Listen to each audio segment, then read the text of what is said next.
Today, as we all know, is the Yontiv of Purim. In fact, we just finished reading the Megillah. And Purim, isn't the classical Yontiv in any way. As one is Bill's pointing out, that we know it doesn't come with the classical Isser Malacha. We know on Shabbos, on Yontiv, the holidays come with certain prohibitions. In fact, there was a discussion on Purim to make it a regular Yontiv at one point, but the bottom line was it never made it in terms of that type of Isser. But in terms of, we know it's a day of Simcha. Purim's one of those happy days, and in fact one of the mitzvahs we have besides Shalach Manas, the Suda, is we have the mitzvah of drinking. And in fact, some people say, the Gemara tells us Chayev Inish Rupsume, that there's an obligation to drink on Purim until you don't know the difference between Ara Haman and Baruch Mordechai.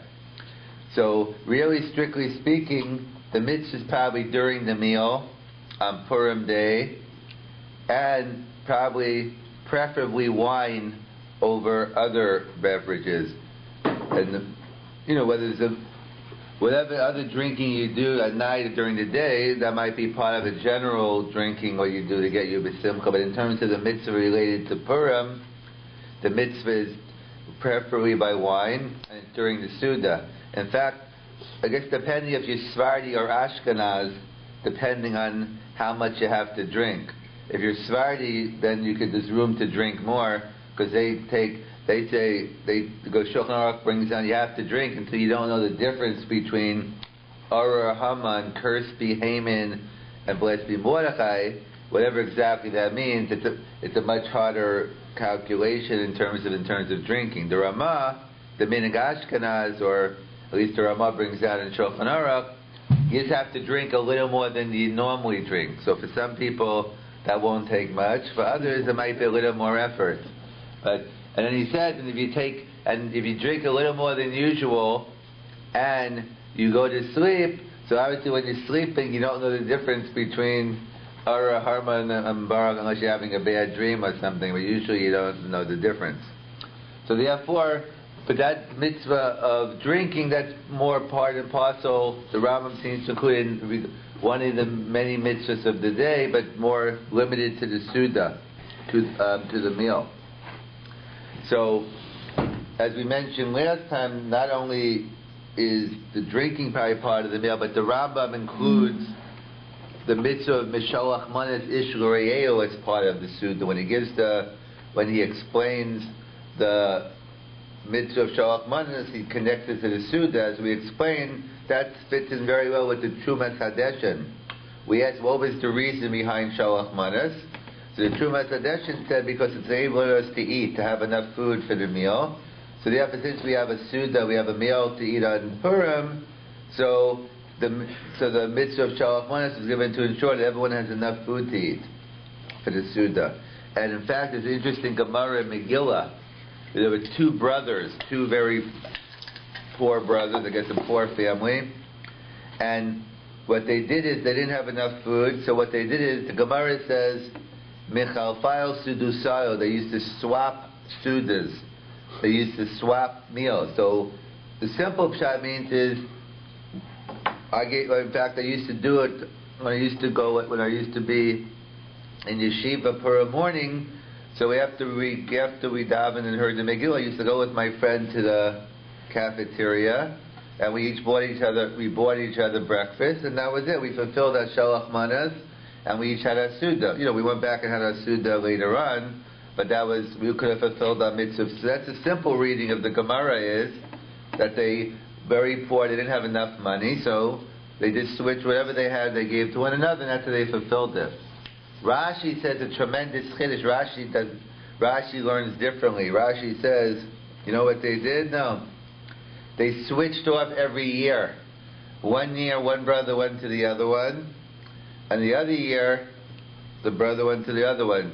But last I checked, Shalach Manas is not a biannual mitzvah. So exactly, so how did it work? So based on this Rashi, the Magen Avraham says something tremendous. it fits in very well with the Trumas Hadeshin. He says, you know what? He says, if a person isn't having a Suda, if a person can't have a Suda that year, he's exempt from Shalach Manas as well. In other words, that person, because he was so poor, he's afflicted with poverty, he couldn't afford the Suda, and since Shalach Manas is Midin Suda, is connected to the Suda, he says, well, you don't have a Suda, so therefore that year I didn't have a Suda, I wasn't obligated in Shalach Manas. Again, that's something we usually, it's not, fortunately it's not very common, but the point being is, it fits in well with the Trumas Hadeshin, who says the purpose of Shalach Manas, we could begin to understand that opinion if you say Shalach Manas is connected to Suda. But if it's not, then Rashi was very difficult that they didn't fulfill the mitzvah of Shalach Manas that year. It's not biannual. What we mentioned, it's not this year either, but when Purim, it's called Purim Meshuash B'Yerushalayim.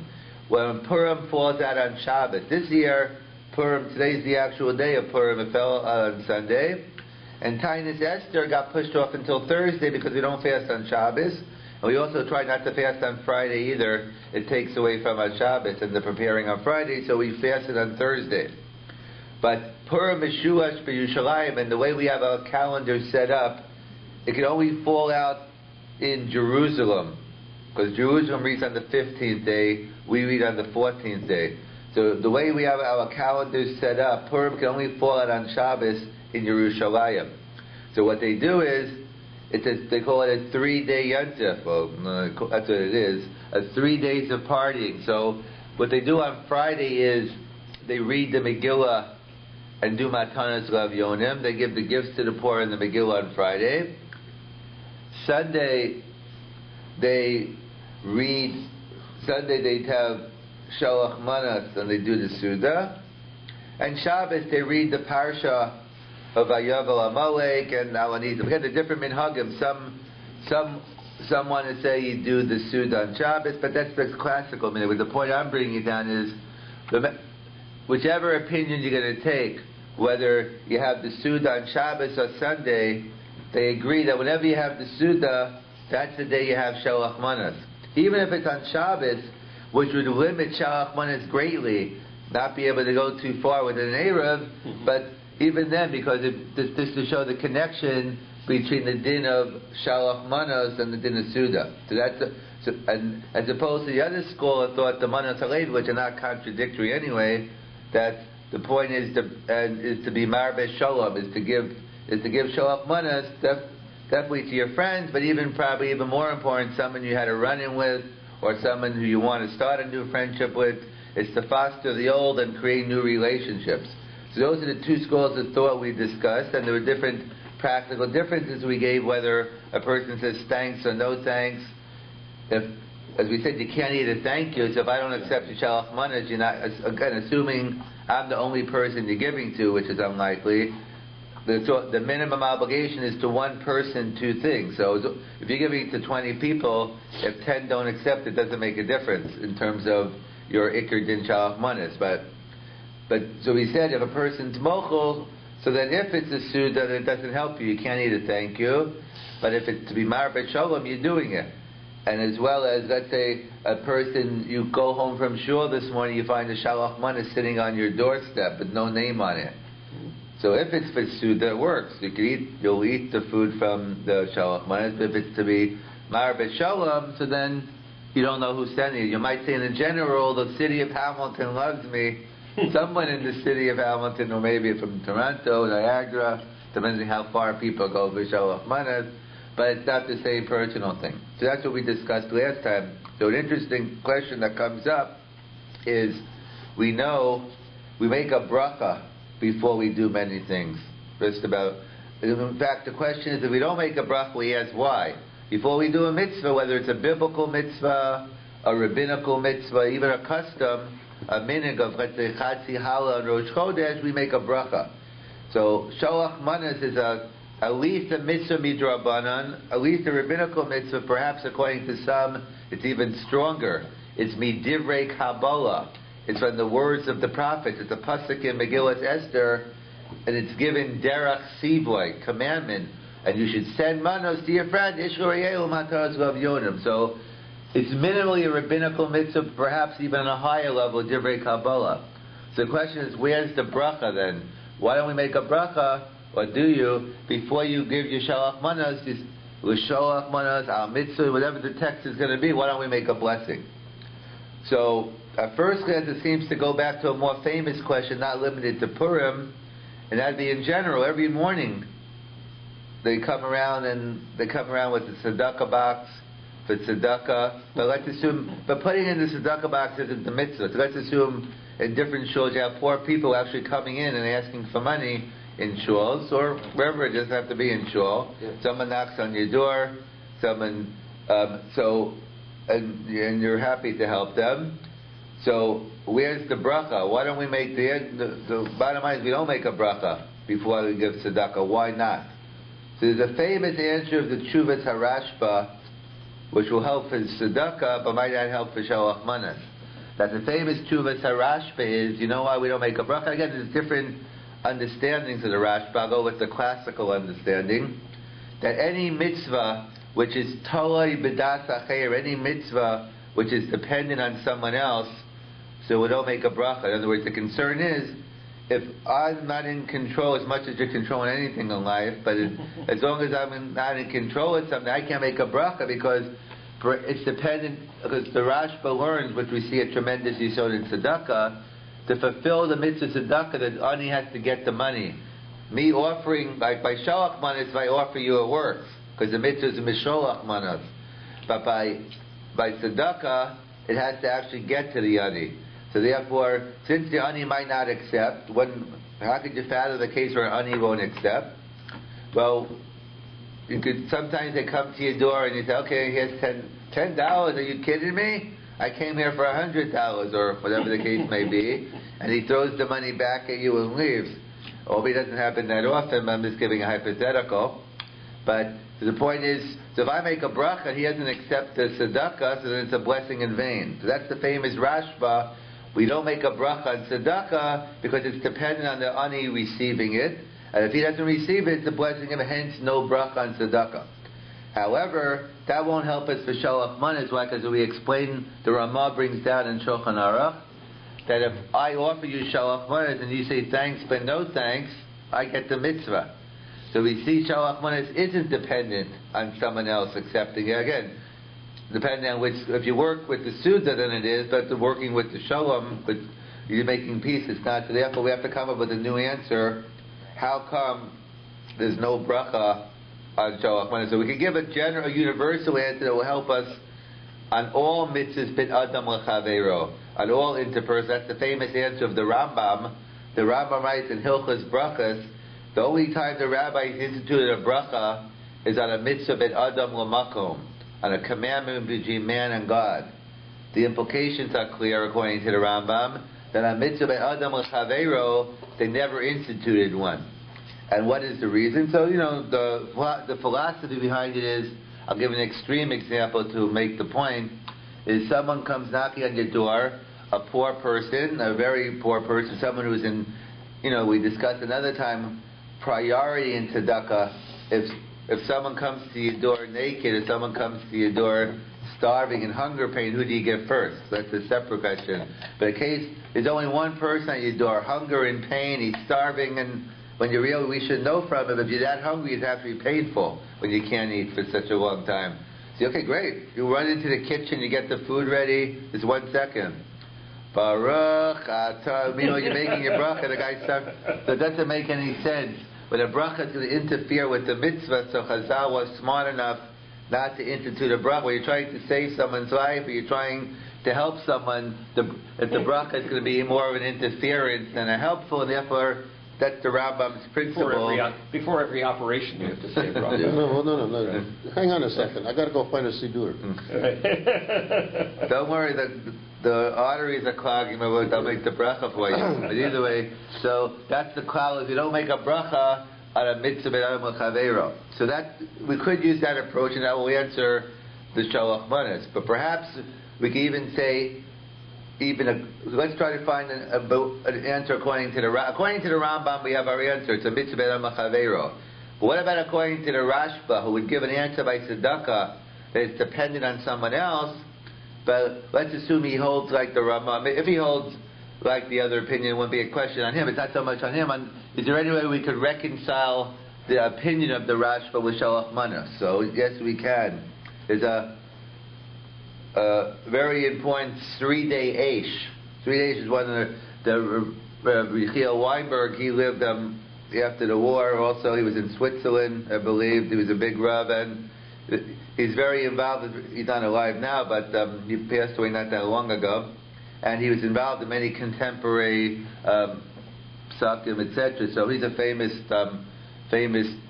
Shiloh B'Tshuva Sefer question and answer. So he has a beautiful piece on why we don't. That's not the only piece, but in it he talks about why we don't make a bracha on Shalach Manas, and a tremendous yisod which fits in very well to what we're saying. So first, we know he discusses. There's a famous Gemara in Kedusha we've discussed in the past.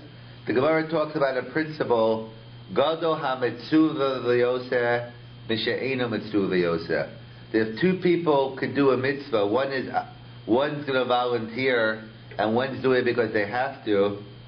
So the Gemara has a whole discussion back and forth, but the conclusion of the Gemara is who gets greater reward? Someone who volunteers. Because on one hand, what's better? For my daughter to wait to tell her to take the garbage out, or she volunteers their own? So from a certain angle, volunteering is a higher level. However, the Gemara concludes, Gadol ha-mitzvah v'yos. It's not talking about taking out garbage, but it's the same mitzvah, listening to your parents, whatever the mitzvah might be. But the Gemara concludes, greater is the one who does a mitzvah who's commanded than one who volunteers. And Tosfos explains why. And again, from a certain angle, volunteering is a higher level, but what the Gemara means is, in terms of the actual, we know it's much harder to do something when you have to do it. You have the pressure, the anxiety. Oh, if I wake up this morning, okay, I'll come to Minyan, I'll do this.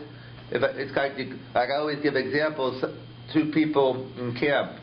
One is it's two counselors. One wake up, it's Cold War. He's sleeping in. He wakes up. Oh, where am I supposed to be? Where's the team? He's running around trying to get. Another guy, it's his day off. He wakes up. Oh, who cares? I end up on the baseball field, the lunchroom. I'll do whatever I want. So, in that sense, it means it's a greater avodah to do something. And we all know no one likes to be told what to do. In fact, that's why it says the Gemara. One explanation, the Gemara says, and I learned the most from my students. What's the I learned the most from my students?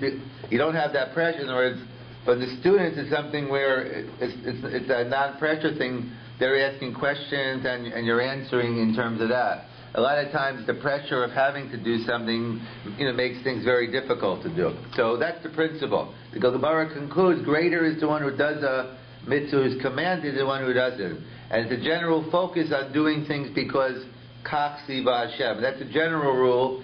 We do things because God commanded us. However, as the Rambam points out in Shmona Prakim, when is this true?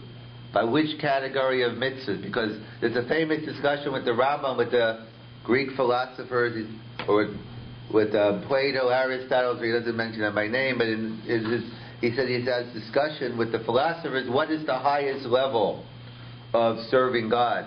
Is it to be what he calls naki menachei, totally work on yourself, that you don't even have a desire to do something wrong? Well, no. The highest level is to have the desire, but you know what? God told me not to do it, so I'm not going to do it. So that's what the Rambam says. First he goes praise to Plato. Those are the wisest people I know, the smartest people around. But unfortunately, we have the prophets telling us things that they don't know. And I would have agreed in principle with them, but our prophets tell us, our rabbis tell us, that it's a higher level to say, you know what, I want to eat treif. I want to eat. You walk by those ribs really smell good in that bakery. Those non-kosher cakes really smell good. I really want to eat them. But what can I do? My God in heaven said I have to keep kosher. And however, the Rambam says, but what he's saying, I really want to punch this guy in the face, but my Torah says no. I really want to cheat this guy. No, he says, then the philosophers are right. When it comes to interpersonal, we have to learn to ingrain and transform it. Then, see, people have it the opposite. When it comes to pig, they say, I can't eat pig. Are you kidding me? I'm kosher. I'm Jew. Pig that day all week. I can't really have a desire for that. Cheating on you, if I could get away with it, maybe I would. But it's that. So many people have the opposite of what the Rambam's saying. And halavai, we do the mitzvah without, as long as we do the mitzvah, even the Rambam's a high level to say that I'm going to do it. Exactly. So whichever level we do it, we can work on it. But the point is, the Rambam makes a very important distinction between mitzvahs ben adam lamakom and mitzvah. The concept ben adam lamakom, the focus that I'm doing it, I'm doing the will of God, and that's what I'm focusing on. When it comes to adam chavero, you have to focus more on the relationship transforming you, the need of the other person. That's exactly what the Sri Da says right here. Beautiful pshat. You know why there's no bracha on shalach manas? What's the whole purpose of shalach manas? We said it's to foster relationship with someone else. So wait a second. They're about to give the shalach manas. Wait a second. Baruch atah. I'm only giving you to because I have to do it. That's really going to go a long way with your relationship. So the point being is, the whole point of shalach manas is to show you want to develop a love, a like, a friendship. So here it's a defocus on the you have to do on the gadol hametzuva v'yoseh, and you're focusing on the foster the relationship. Part of this friendship day. Exactly. And specifically, then you should make a bracha because the bracha is all year round. We try to focus on with doing the will of God. But when you're doing a mitzvah with Amar Chavero, or specifically here shalach manas, the Sri Da says specific. Even according to the Rashba, he would agree no bracha because that's the whole purpose of the shalach manas, is to focus on the friendship part and the relationship, and not I'm doing it because I have to do it. There's a time for doing it because you have to do it. There's time, as the Rama has a nice category, but when you're putting on your tefillin, you're doing it because God told me. I'm eating my matzah. But when you're doing helping your friend, there is an element of Ratzon Hashem as well, of course. But you have to do it to make that person feel good and help and be concerned with the person's needs, and not only doing it for your own reasons as well. And in fact, with this we can understand a beautiful Gemara in Megillah. We'll conclude with the Gemara, because we know when it comes to the purpose of Nach, the purpose of Nevi'im and Ksuvim, the Torah to a certain extent is, if you read through Navi, it says, okay, they sinned, the Navi rebuked them, told them what they did wrong, and then they did tshuva, and then they moved on to the next episode. So it's very interesting to note, if you read through the whole Megillah Esther, they don't tell us, what the sin was. What happened that Haman made a decree, Lahashme Laharagos Kol Yehuda. We don't find anywhere in the Megillah telling us the cause of the decree of Haman. It's very unusual. Usually the purpose of the Navi is to learn from it. We learn from our mistakes and move on. So what happened that caused, what did the Jewish people do to have a decree from Haman? Obviously it didn't work out for Haman. But what did the Jews do wrong that Haman was able to make a decree, Lahashmid Ulaharog is called Yehudim, to make a decree to kill all men, women, and children? So there's a beautiful pshat in the Gemara. From Menachem Zember quotes the Gemara in Megillah. The Gemara asks, Rav Shimon Bar Yochai, one of the great rabbis, as we'll see, he was on the cutting edge of education. And he already knew about interactive, how to get the kids involved. So he asked, the students asked him, Rabbi, what did the Jews do during the time of Purim to deserve such a terrible decree to wipe us out? He says, very good question. What do you think? Tell me what you think, my students. What do you think they did? So they said, okay, you know what? Maybe Shenena Misudas Achashverosh. You know what I think? The students say, you know what they did wrong? They went to the Suda of Achashverosh. Achashverosh was making this party. He was celebrating the end of the 70-year period where basically Judaism was dead. The Jews are rejected. No more Beis Hamikdash. And that's why we read the Megillah, different parts. Achashverosh is wearing the big day kahuna. And we read it to the tune of Eicha because the Jews were sitting there. Wow, you see, get those honey garlic rings, those winds, those ribs, try that coleslaw. They're really enjoying themselves at the Suda, and the Suda was saying it was the end of the Jewish people, per se. So that's why I think, he said, good answer, but that would only affect the people in Shushan, because that's where the party happened. Why was the decree all over? So he says, I'll tell you why. So he says, because years before, It was Vashti's, one of the original, her grandfather was of Nebuchadnezzar, and during that time period, the Jews bowed down to Avodah Zarah. It's a discussion exactly what it was, just a picture, an idol of a Nebuchadnezzar, but they did some type of Avodah Zarah idol worship, but they only did it outward. They didn't really believe it.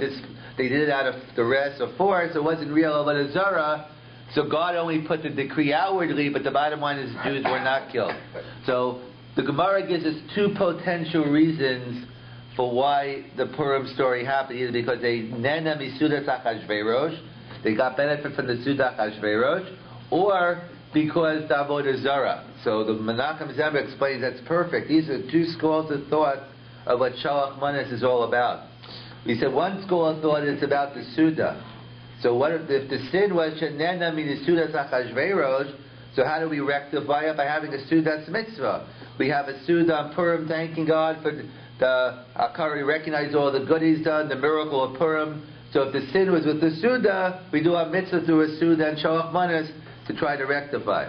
But according to the school of thought that it's Shalom, how does that fit in? So the Gemara tells us, Gadol HaShalom. You know how great unity is among the Jewish people, and Shalom is Gadol HaShalom, that God will forgive you even on Avodah Zarah. That even if you're worshipping idols, God will have patience. If there's achdus among the Jewish people, He's even willing to overlook Avodah Zarah and forgive you. So, according to the Manos Lev, what's the point of Shalach Manas? You're giving Shalach Manas, and there's the three Ashes, no bracha. You want to foster relationships. It's all about making peace among the Jewish people. And there's nothing greater in God's eyes than peace among the Jewish people, and He'll even forgive you on sins of Avodah Zarah for unity. So therefore, those are the two schools of thought, that we have the Suda fits in directly, that you have the Shenena Misudas Achashverosh, and Avodah Zarah is forgiven when the Jewish people are living in unity. That's what and that's also we see the connection between Purim and Matan Torah. We'll see between Purim and the day where the Torah was given, also where we had unity as well. So that's how they explain. That's the concept. The different schools of Shalach Manas, of Suda and Shalom, fit into the root cause of what caused the day to begin with, which is either Shenena Misudas Achashverosh, or that they worshipped Avodah Zarah during the time of Nebuchadnezzar. Any questions? I thought Haman's hatred and planning for the destruction of the Jewish people took place before the big meal that the king had invited everybody to. That's one. No, it's a good one. So let me answer. You remind me something I left out. So that's what, in fact, along those lines, that's why, in fact, when Haman went to make the decree to Achashverosh, he had to get permission from Achashverosh. So he said, these Jewish people, let's make a decree against them. So he says, Achashverosh, are you starting up with the God? I know what happened to these other people who started the Jewish. You think I'm stupid or something? I ain't touching the Jewish people. So I said, no, you don't have to worry. He says, why not? Because it's a pasuk in the Megillah, which the Gemara in Megillah elaborates on. Yeshnu am echad mefura mefud. Don't worry. The Jewish people are scattered and fighting. There's a lot of sinas chinam. The Jews are fighting among them. You don't have to worry. We know there's nothing more the Jewish God hates is when the Jewish people are fighting with one another. And therefore, he said, okay, if that's the case, okay, let's go ahead with it, you're right. But so something that was going on, that was part of it, but that was going on well before, but that was the... All right, the second part is that we heard that at the big meal, there was kosher food available for the Jews. That's a very good. So what was the problem with the Suda? You mean? Well, because anywhere you go that.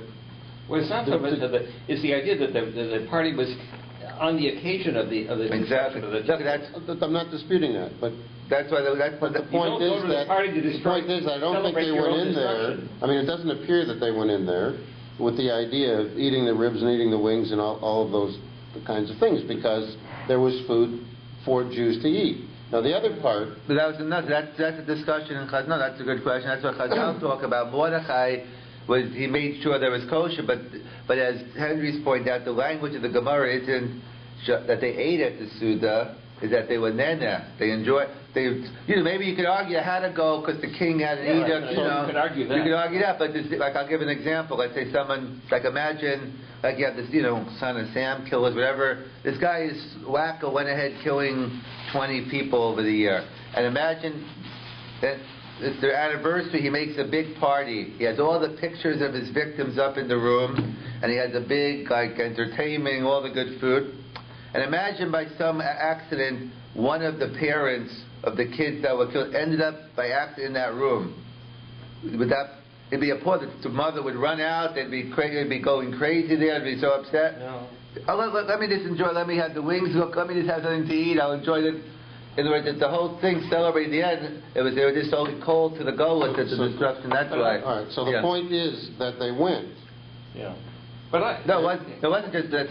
You could argue, if you want to argue, they had to go because the king said, "Okay, you had to go." Yeah. But what they were doing there while they were there was the problem. They were celebrating. Yeah, exactly. Okay, but with the other guy. Yeah. I have another question, which is that this explanation for why the Jews were going to be decimated is that God was punishing the Jews for attending this banquet. But that's the sort of the distal explanation of it. The proximal one, which is why did Haman himself choose to do this?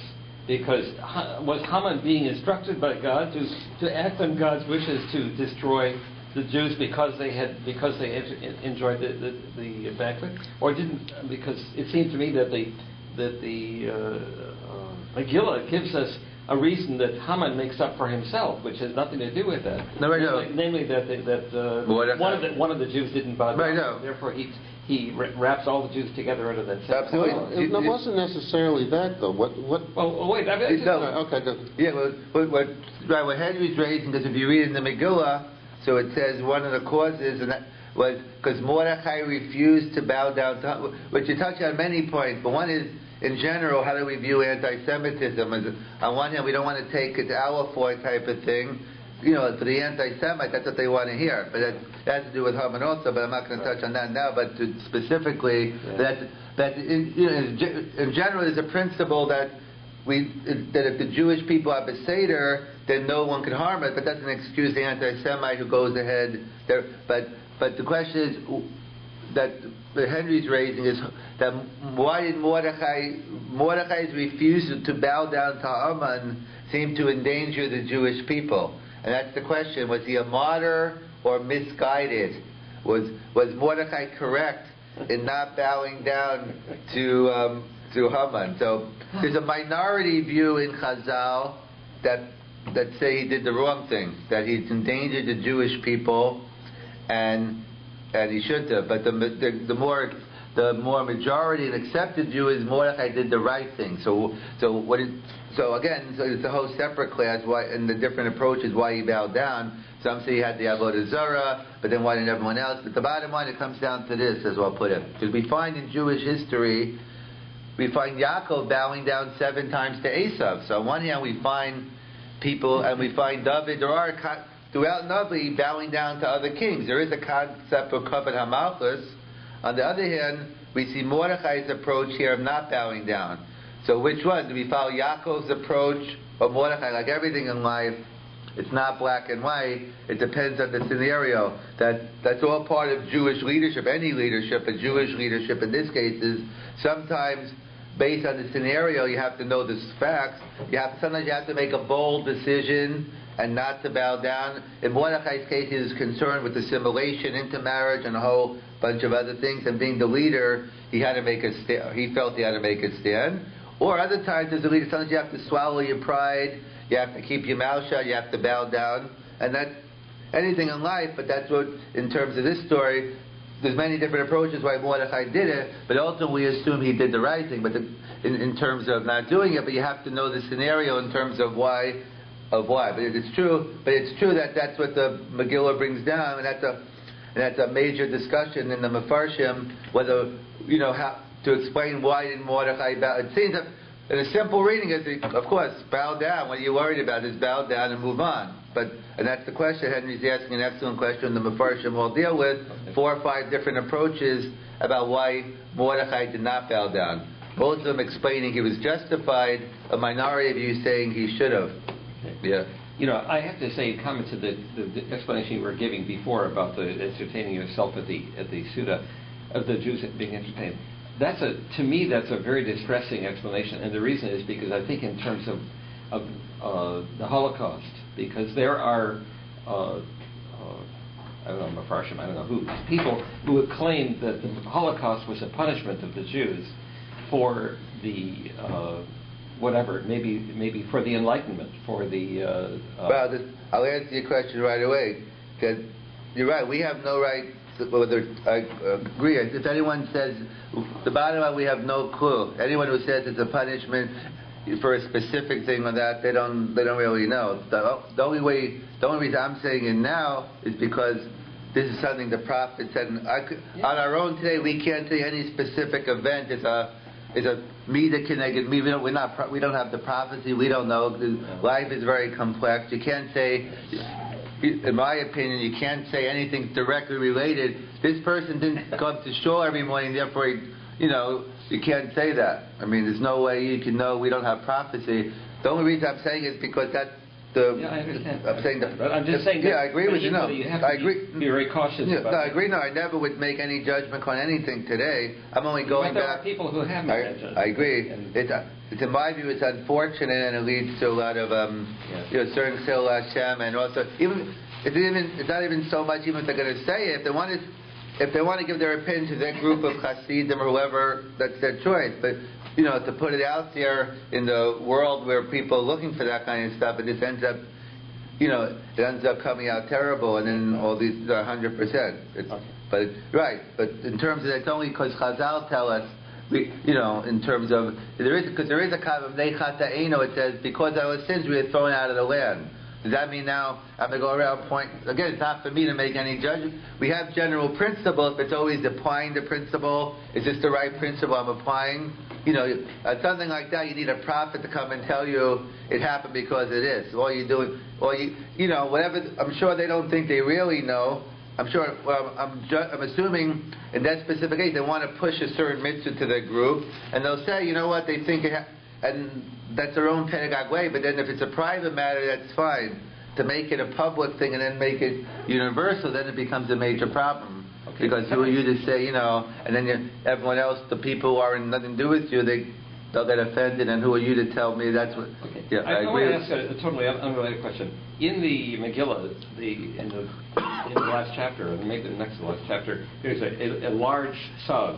Very good, yeah. All right, and then in the explanation, which is given as to why that is there, they say, well, this is because this is the last book of Tanakh. This is the last piece of the Bible that was ever written. Michanu Chafei, they try to institute Hanukkah didn't make the cut. No, didn't cut. Yeah. Okay, so the point is that still working, by the way. That if this is the last, sure. If this is the last, but you can't see it from here. Then the last words sometimes are the most important words. Because this is you're finished. You're just wrapping the whole thing up. So there is some special emphasis on the last thoughts which are given.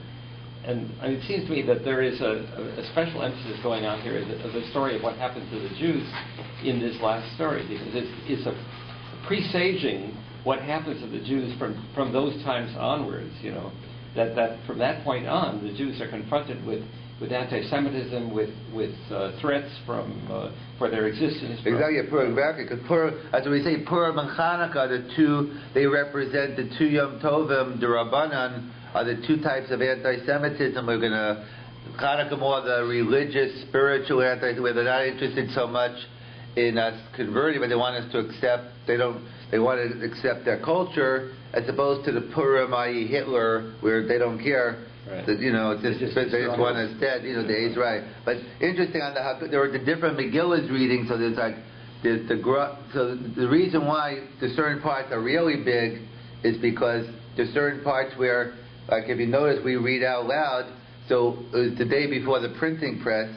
So therefore, they used to stick it to people who were in the shul. They could read it. They used to pick it up so that people could read it. So that's the different parts are in big print on a very practical level. That's why many Megillahs. Yeah. I think the Gruz Megillah. I think it's all small print. But I'm saying the different Megillahs because of those parts where you read out loud, so they used to show it to the congregation. Today we have, our own Megillas, but right.